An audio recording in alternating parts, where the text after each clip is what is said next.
Welcome, ladies and gentlemen. This is going to be a kind of a decent long video to get my thoughts. While I just clean my room in the background in this game.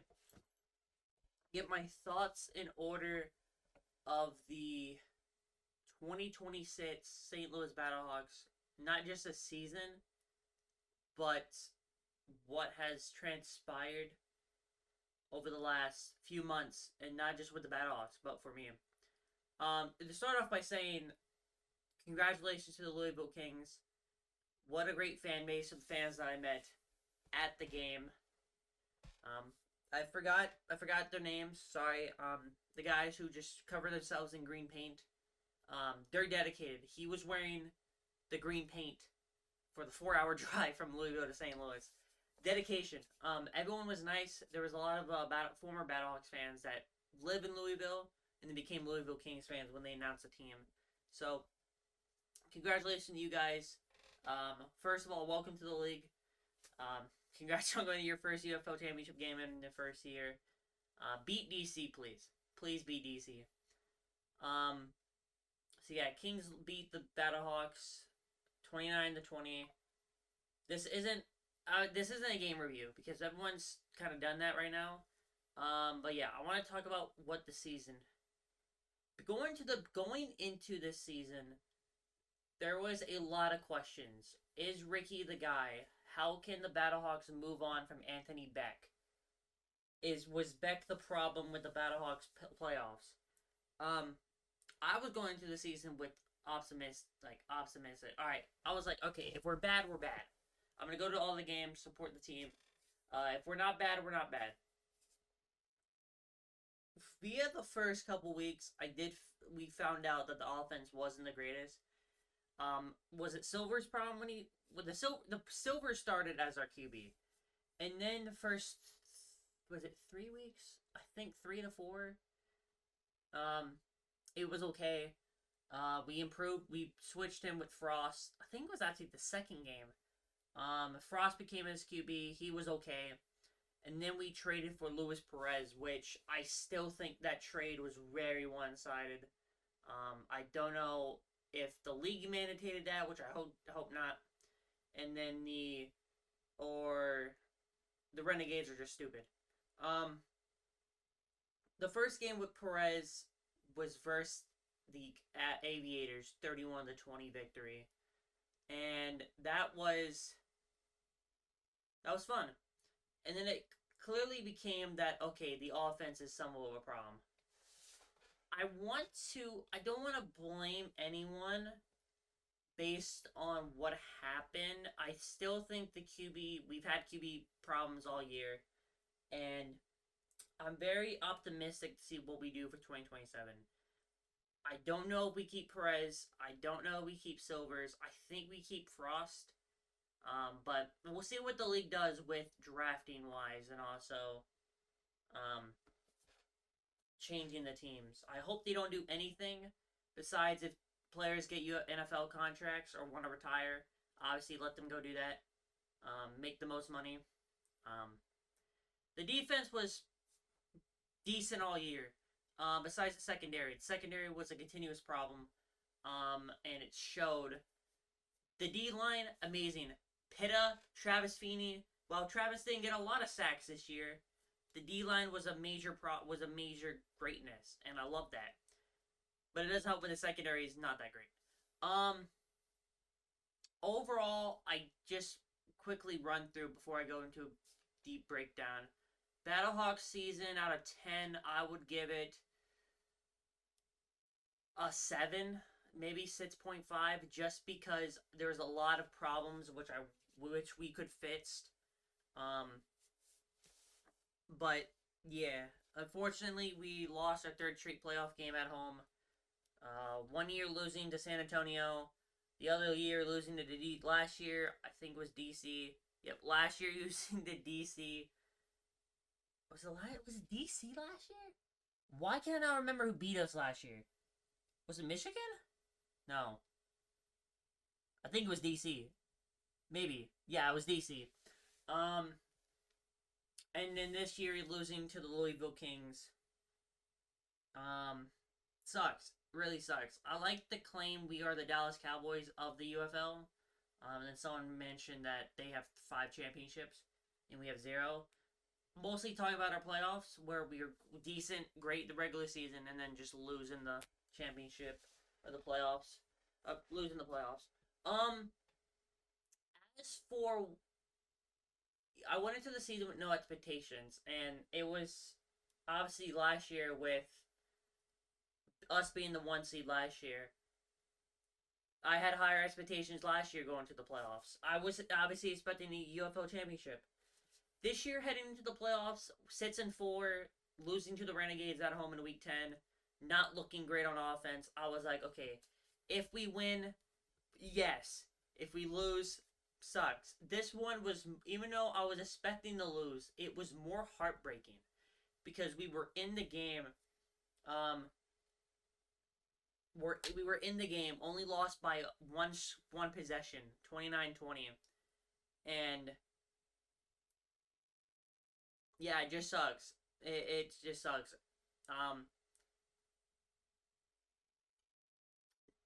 Yeah. So 7 out of 10 for the 7 out of 10 for the Battlehawks season.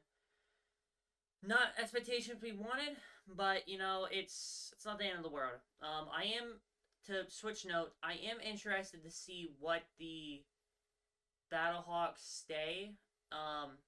Obviously the team's run by the UFL. I'm interested to see what they do with the coaching staff. I honestly like Ricky Perot. The problem a little bit with him is he kind of like when it's like 4th and 1, he kind of takes forever to make a decision. I want a second year with him just to see what he can do. With his first year being with the absolute horrible offense we had. Now, granted, the defense kind of carried the entire season. I want to see what he can do in this comeback. AJ Smith, our offensive coordinator, needs to be fired into the sun. I don't think Perez is going to come back. He may retire. I think we need a new offensive coordinator. I'm tired of AJ Smith's play calling, of run up the middle, screen pass, throw it to a team butler downfield, incomplete punt. I do like Corey Chamble. Oh my gosh, Corey Chamble, our defense coordinator. I like him, but that is probably just saying that the D line's great. I wish Tyler Neville was healthy. I like him. I want him back. I want Akeem Butler back if he doesn't get into the NFL. I want Feeney back if he doesn't make it to the NFL. I want all the same guys back. The St. Louis Battlehawks back. But if they get NFL contracts, go ahead. Take the money. Get the money. You guys deserve it. Switching from Battlehawks, I want to talk about the stadium. All year, even before the season started, it was all just, is Mike Rapoli going to move the Battlehawks to Energizer Park, which is, if pop up on screen, Editor Paul. Thank you. Will they move them there? The capacity is 15K, I believe. My bad. The Energizer Park capacity is 22,000, which can expand to 25,000. So it's the perfect soccer stadium for Mike Rapoli's UFL. The problem is the owners of Energizer Park, and I think the MLS, said no, we will not, because because both the MLS season, which is switching to the fall, a fall to spring. Right now it's spring to fall. They're going to. Some of the games are gonna be like one's on Saturday because MLS plays on Saturday. If the Battlehawks are playing that Friday or the Sunday, they gotta switch from the pitch to the turf like immediately, and that's just gonna ruin the pitch, unless they play it on the pitch the entire time. I've said this previously on Twitter and also on TikTok. I want to see one game played there just to see the crowd, how the city of St. Louis would take it. Would they like it? How would people like it? I would definitely go to a Battlehawks game at Energizer Park. I love the atmosphere around Energizer Park. The problem is there's not really tailgating. There's bars and stuff. St. Louis Luligans, fans group of the St. Louis City soccer team. So tailgates outside of a bar next to the park. Um, so that's what I would love to see. One game. I love the dome, but there's so many things that need to be done. I know you can only do so many renovations with it, but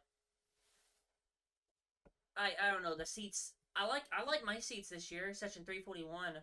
Um, I liked it right in the middle, like the higher bowl 50-yard line. I could see everything. Perfect for content. Um, I don't think they're gonna move unless I'm proven wrong. Um,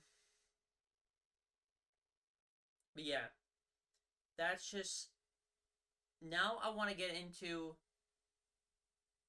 what this season meant to me, and I'll put a timestamp in the description. This is the part where I'm going to talk about what the season meant to me. So, I want to start this section off of this video by talking about the Colta Call. My name is Paul Jr. That's not my full name, but I'm just go by.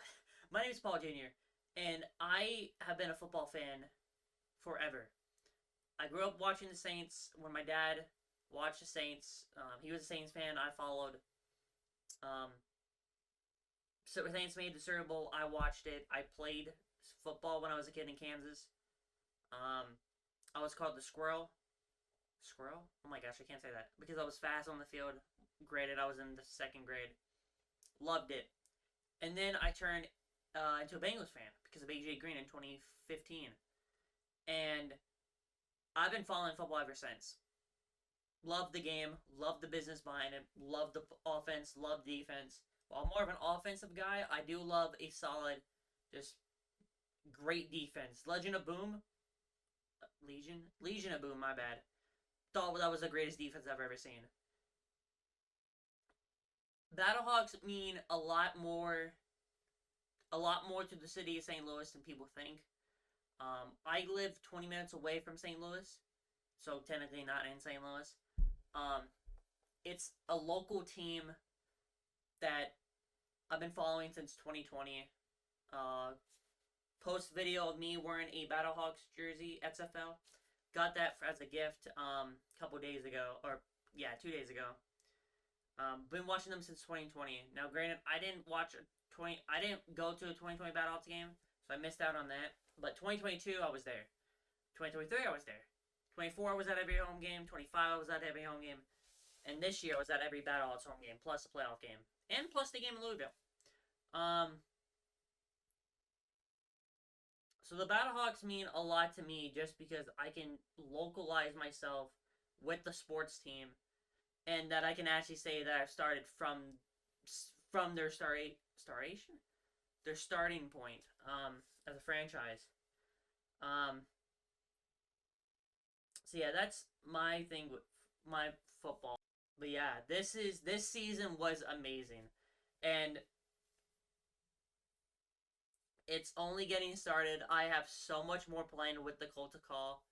Even though the off season is coming and it's going to be a dreadful long 7 months, I'm not going to stop talking about UFL. Oh, my bad. Not going to stop talking about UFL because I love football. I love spring football. And I wanted to see it succeed. I want to see it improve, and I think it can improve. Just gotta make right decisions. I'll make a YouTube video later about what I think the UFL can do to improve in 2027.